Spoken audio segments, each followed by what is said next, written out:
Hello everyone, welcome to the Redmen TV. It is the build-up show. Liverpool back in Premier League action Sunday, 4:30pm kickoff. Fulham at Craven Cottage, or what's left of it.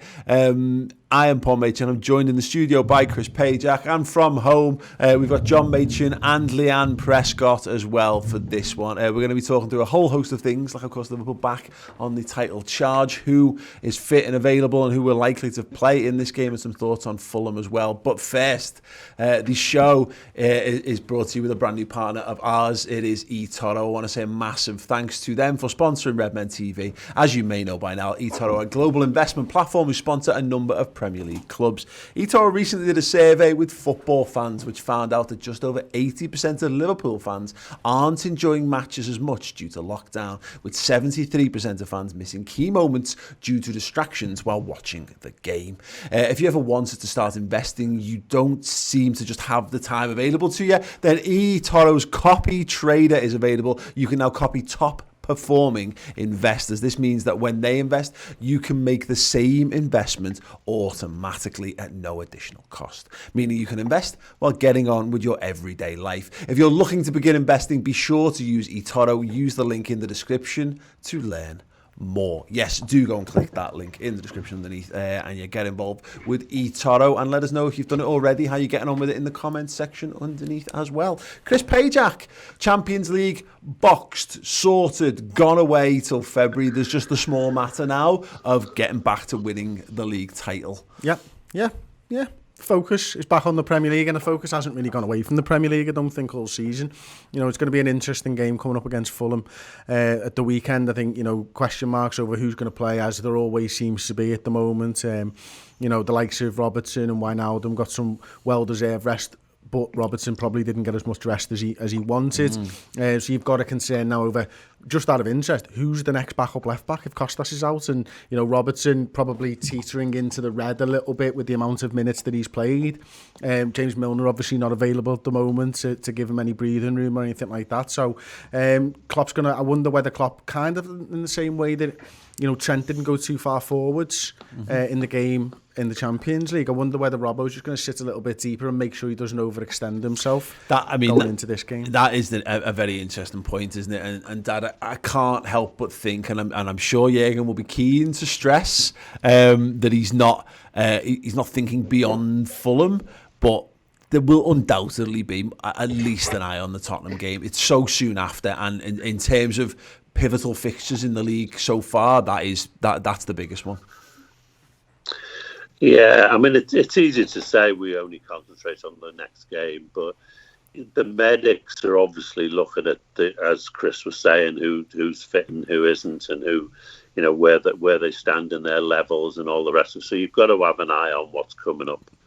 As for Robbo, I don't think anyone could stop him from charging forward. I just don't think he knows any other way, really. Yeah. So I expect him to be charging as usual. You could chain him to the left back corner flag and he'd still be tearing away up there. Leanne, it's interesting because I think that makes a good point there about the medical people or whatever, and I wonder whether this is an example of a game where I think quite often, because Klopp always does this with his press conferences, he does the press conference, then he goes out and he gets told by the medical people like where they're at after another training session. I think this is one where Linders, Kravitz, Klopp, etc. have got their plan for Spurs, and they take it to the medical team and go, this is what we want this to look like.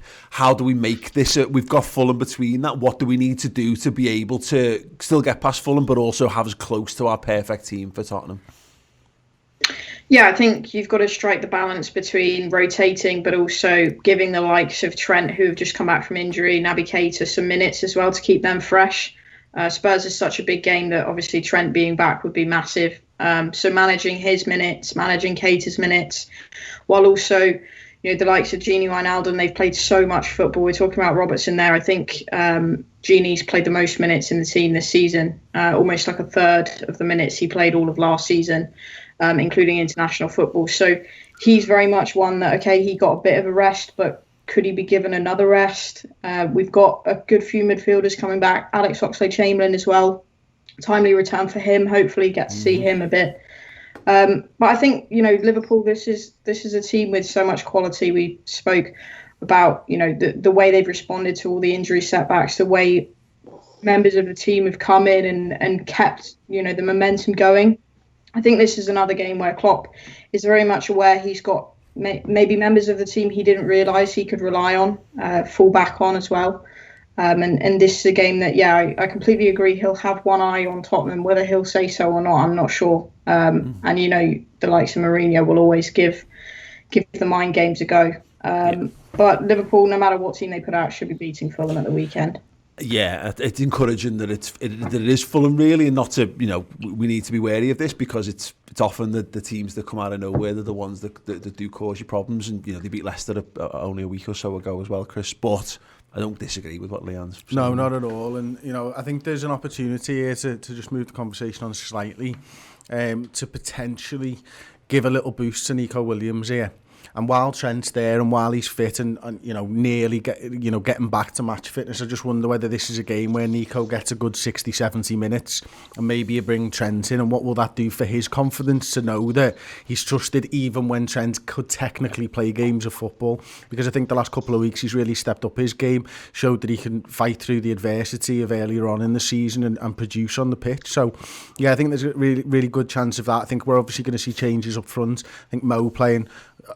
was it 102 minutes in the end? Because I think we had like 3 minutes on the end of the first half, which no one adds on for some reason. Everyone just adds the extra time on the 9 minutes at the end of the game. But actually there was like 48 in the first half and stuff. So you're going to see changes. But whatever side Klopp puts out there, I think we're going to see Curtis, we're going to see Jordan Henderson, we're going to see Gini Wijnaldum in the middle, and therefore we're going to put a Liverpool performance in at the weekend. It's an interesting point because actually Liam was mentioned the minutes played since that game in midweek. Robertson still is our top most minutes of the season, just over 1,500 minutes, because obviously he's forced to come on. Gini, now having had a game off, slips down to third because Salah's now played 100 more minutes than him, which is the 100 minutes that he played in that game of football that Gini didn't, which is absolutely insane when you think about it. But the good thing about it, just look at Gini Wijnaldum, Dad, is that having a full game off for him will feel massive. And we saw this just last week when we had just that extra day or so to prepare between games. The team just seemed so much more sharp, so much more on it. Someone like Gini Wijnaldum, that was a perfect time to give him that bit of rest because we don't quite have the support there for him. He has put a lot of time in, but yeah, if we've been impressed with his performances even when he's been playing back-to-back games, so he should be absolutely bang up for this one. Yeah, he probably got to take his football boots off for the first time in months. Put his feet in some Radox in a bowl. No, I mean, he's just an automaton, isn't he? He would just go on and on and on. So he was probably annoyed that he didn't play. That's the kind of guy he is, Yeah. So he'll be raring to go, doing his stuff. I mean, he's irreplaceable, really, isn't he? Yeah. The effort he puts in and the quality of his work. But yeah, he won't be that happy that he had a rest. Not at all. I mean, you think of it, after the Wolves game, he did pitchside interviews and stuff, didn't he? And if anyone saw them, he was there going, "This is great. Like, I'm tired and it's hard and all that, but I'm enjoying myself, and this is what we play football to do. It's to play football." And if you ask a footballer if he'd rather train than play a game of footy, well, the answer is quite clearly he'd rather train. So they're probably quite happy with the rest and recuperation, although they understand that for their body, they need that training to get themselves up so that they can get through those games and stuff. So after a while, that starts to wane. But Gini's playing with a smile on his face at the moment. He knows how integral he is, and he feels integral to this side again because he's the one, he's the midfielder, he's the player that's been there every single week. So there'll be a confidence that comes with that as well. Absolutely, and don't forget, this is a Gini Wijnaldum who will have been looking like Barcelona being interested in Gini Wijnaldum would have felt massive to him because he's starting to feel his time at Liverpool coming to an end. He's starting to find himself, players being more and more. We keep buying lads to play in his position. And we're buying a world-class lad in the same age bracket as him to kind of do it. And there was a point where you go, oh, am I wanted? Is this the right club for me? Is it time for me to move on? I'm Gini Wijnaldum, and I'm convinced he'd be happy to stay at Liverpool because he's fine. He's settled, he's winning stuff, and he played in a boss team with boss footy with the great camaraderie that he has in the squad around him. And now you're right. He's the main man. He's absolutely pivotal to this side, to keeping this side going, to keeping our hopes and dreams alive at the minute. So yeah, God, there's no way. Again, much like what the Andy Robertson thing, his robustness is a bit of a thing that we used to damn with faint praise at times. But everything about Gini's just coming up brilliantly. Yeah, there's no way that he'd want to stop. He keeps stepping his game up as well. How many times over the years have we heard he's the next Messi? Messi's still Messi.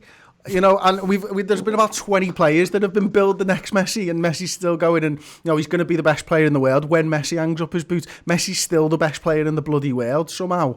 He's seen off the likes of Neymar and all that, and Wijnaldum's done the same in the Liverpool side. No matter how many people we sign, he still finds a way to become integral to everything that we do. Who knew just being able to be physically capable of getting on a football pitch was going to be such a useful trait? Andy Carroll.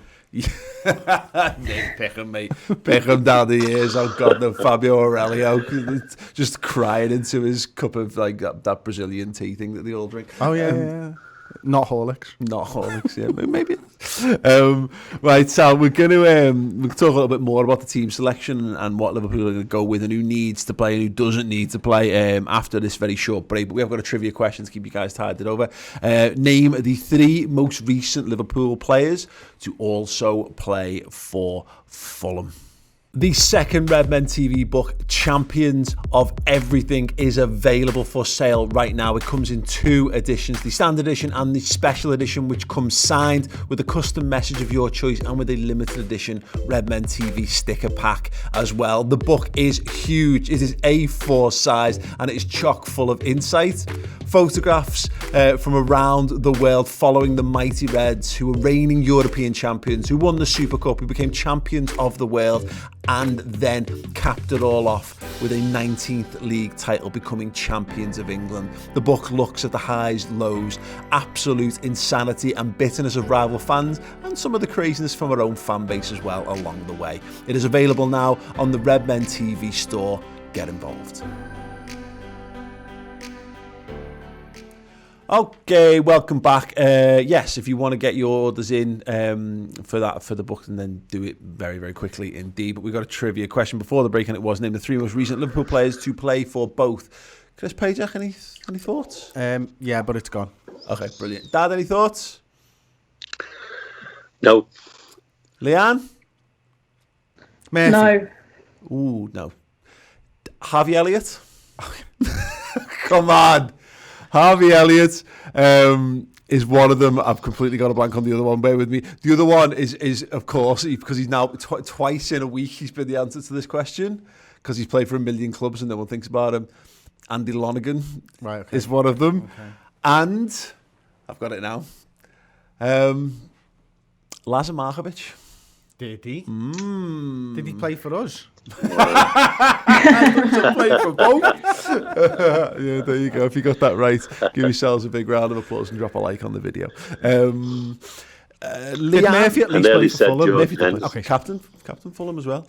Right, Leanne, Alisson Becker. There's a chance that he's back for this game, and the question becomes that if Alisson Becker is fit and available for this game, do you play him? Not because I think Stephen Kelleher is above him now in the pecking order, but it becomes a question of does it favour him to not be in this game, or do you need him to play this game to have minutes under his belt to play Tottenham? What do you think? Yeah, I mean, it's a difficult one. It's a bit like Nico Williams. I think he's given so much over the last few weeks. When Alisson gets injured, there's always worry, because Adrian I know a lot of people really don't like Adrian, and I'm not his biggest fan, but I think the problem that Adrian has is he's not a ball-playing goalkeeper, and Keller has come in. He's really, really shown that he is. I think, papers have said he used to be a striker, good with his feet, commanding in the area, and I think he almost deserves to start whether or not Alisson is fit. Alisson obviously would come in against Spurs, but I just think it's, again, like Nico and what Chris said, it's an opportunity for Jurgen Klopp to say, look, you've really helped us over the last few weeks. Go out there, have another chance to impress. And I think Fulham could be a really good learning experience for him as well because of the way they play football. They're not one of the best passing teams in the league. They do like to lash the ball into the box, and I think it's an opportunity maybe for him to get some experience with commanding his area. We've seen it a little bit, but it's another opportunity. I would give Kelleher, to be honest. Alisson then back fresh for Spurs. I don't necessarily think goalkeepers need the amount of time to kind of build up their fitness. They'll have training sessions and be able to build up that way. Yeah, the thing about my only slight concern on the Kelleher stuff, and it'll be what it'll be, Chris, is that I do think with him in this situation, once you've got Alisson back, you've got your main man back. He came in against Man United, was it? Was it last year? And it was a big game, and he just came straight back in. It feels a bit like twisting for the sake of twisting. You don't need to gamble again, and that sounds disrespectful to Kelleher because I think he's done a terrific job, and there's every chance he goes in and continues to do that. But you've got a safe bet there with Alisson, the best goalie in the world back.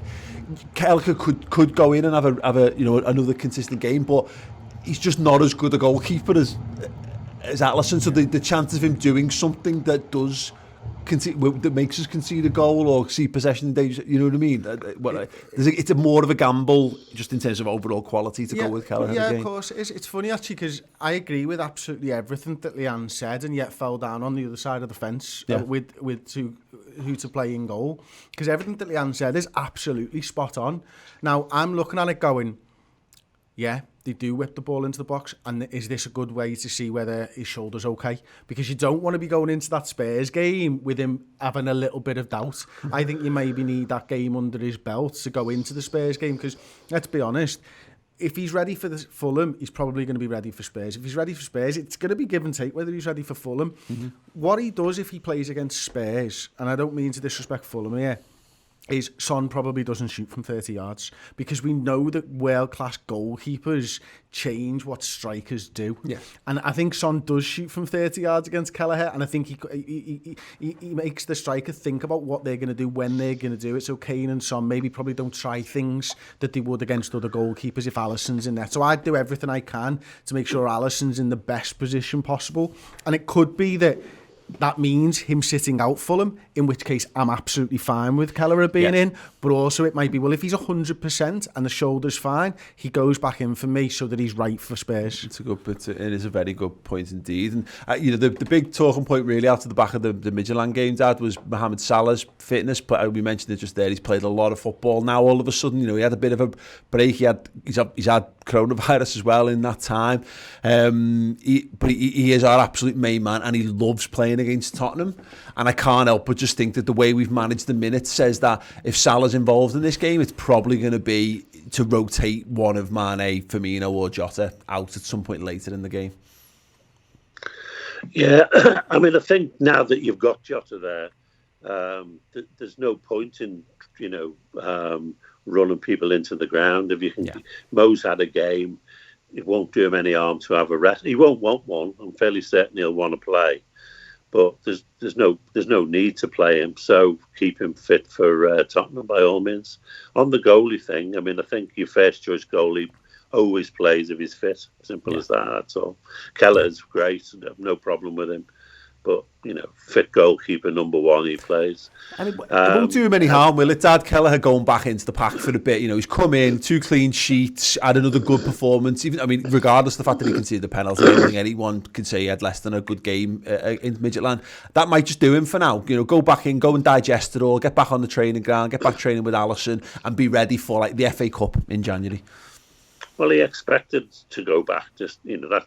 He comes in knowing that he's going to lose the place once Alisson's fit. Yeah, he's managed to jump ahead of Adrian to second, choice goalkeeper. That's a big step for him. He'll be happy with that. Yeah, and it says a lot that none of us would be worried if he played. Yeah, no, it's true. And to be honest, if he played against Tottenham, we wouldn't be that. But I'd be bothered if Adrian was playing against Tottenham. Not so much if Kelleher was. And no, that's just, that says a lot about the guy. No, I don't think that penalties thing will phase him in the slightest. Yeah, no, I completely agree.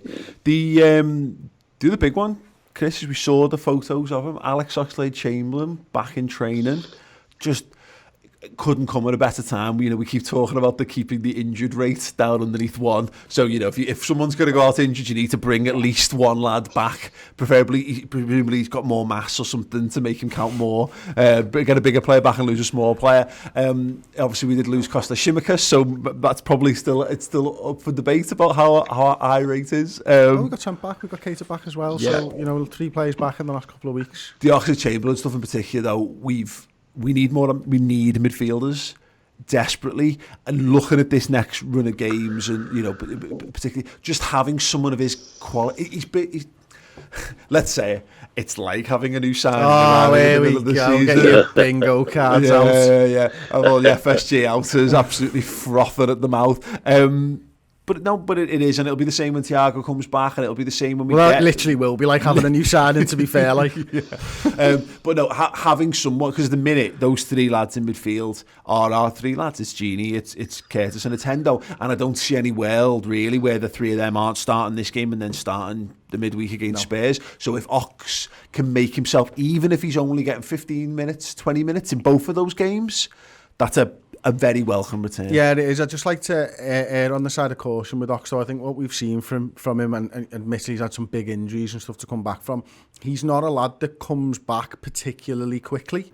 He is a lad that needs to work in, I feel anyway, so I don't expect to see the best of Alex Oxlade-Chamberlain until January time at the very earliest. But certainly you've got to start building his minutes up when he's ready, because as I say, it does take him, I feel, a long time. But you're right, Curtis Jones, Gino Wijnaldum, Jordan Henderson, lots of minutes. Kurt's the one that I'm really worried about because he's younger. Now he's stepped up to the plate and he's improved his game and he's become integral to it. Psychologically, Keita can help him now. Yeah. And I think about the game against Tottenham coming up as well, and if you can get Keita to get to maybe 45, 60 minutes in that game against the side that's going to sit and counter you, I think you could use Naby there. But equally, you could look at the flip side of the argument and go, actually, Kurt on the edge of the box, nice shot, arriving late, all that type of stuff. Yeah. But have both options for the Tottenham games, massive for me. Yeah. So you need to keep Keita's fitness up, and you need to get, as always, I'm sitting on the fence here. But had we all gotten on to the fact that I'd completely forgotten that Naby Keita was a fit and available midfielder for us, because I told you, Naby Keita has become my ultimate free hit. For some people it's Xherdan Shaqiri, for me it's Naby Keita. If he's fit and available, I am made up, but I've given up like putting any hope in it anymore. But no, you're right, he's another one that would make a massive difference, because the Curtis Jones thing is saying there, it's not the physical toll on him, because he's a kid, he go all day, and he's still at that age where he could go out on a 2-day bender and wake up fine and train probably with no hangover, which is just remember those days, not the training side. But it's the psychological fatigue for a young lad of being able to keep and maintain levels that young players don't maintain consistency because they haven't got the experience to be able to do it. So it's actually good for him to be able to. Henderson and Gini, they are the midfield generals. They are the lifeblood of the midfield. At the moment, they'll go through brick walls until they physically can't do it anymore. Curtis Jones, you're right. It's probably smart to be able to just say to Curtis, same with Kelleher, it'd be nice for Kurt not to have to play these next 2 games. And so that when it comes to Palace, he's chomping at the bit and ready to come back in again. The other thing with Kurt is, for me anyway, and it's not something that we really talk about, when you look at the likes of Jordan Henderson, Gino Wijnaldum, the older lads in the squad, they're all dads nowadays and stuff like that. And what they've gone through this year is mad.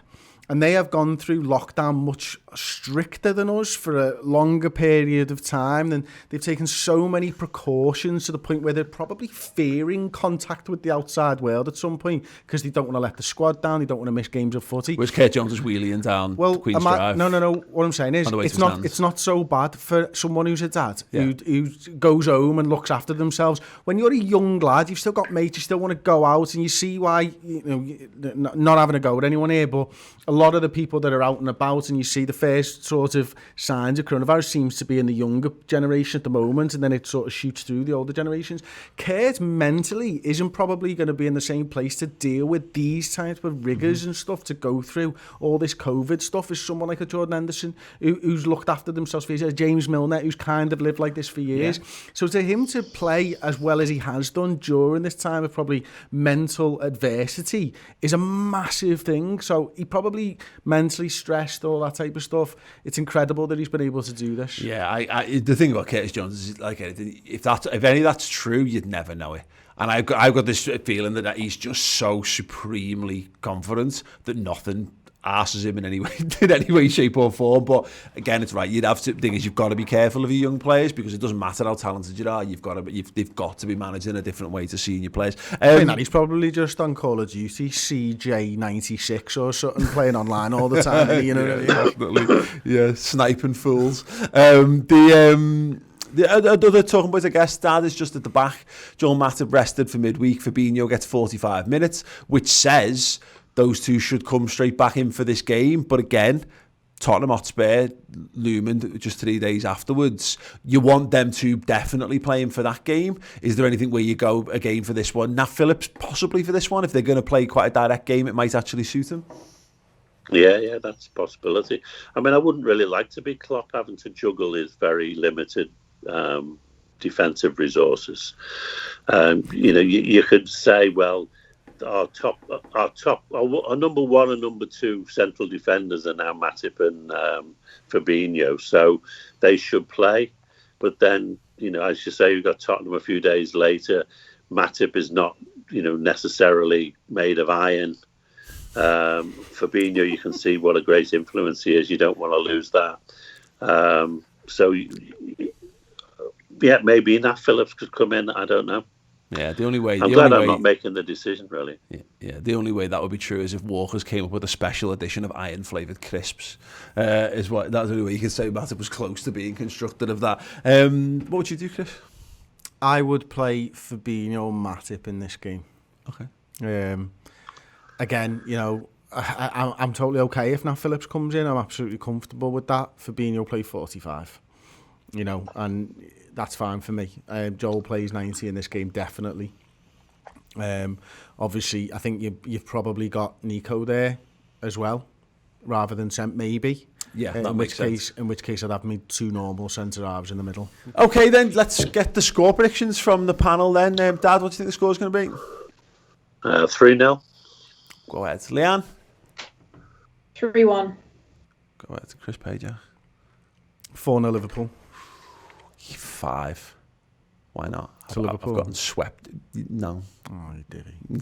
Gotten swept away with it. Brilliant. Let us know your first 11s. Let us know your score predictions in the comments underneath. That's absolutely fantastic. Yeah, do get your, I said earlier, don't forget to support us by clicking the link through and checking out eToro, of course. And if you want to order anything from the merch store, Thursday was, depending when you're watching or listening to this, the guaranteed Christmas delivery date. That's not to say you can't order stuff, but that's just what the post are telling us. You might well get away with it, but first come, first serve. Thank you so much. That's been absolutely wonderful. Can't wait to cover this game. We will be live 15 minutes before kick-off for the watch-along. That's 4:15 on Sunday, and an hour before the game, which is 3:30-ish. Well, 3:25 for the team reveal. Shut up. For the team reveal happens. The team reveal happens an hour before the game, but the show starts 5 minutes before that here on YouTube. Make sure you subscribe and click that notification bell to be notified when we go live and all that stuff. And otherwise, we will see you there. Ta-ra.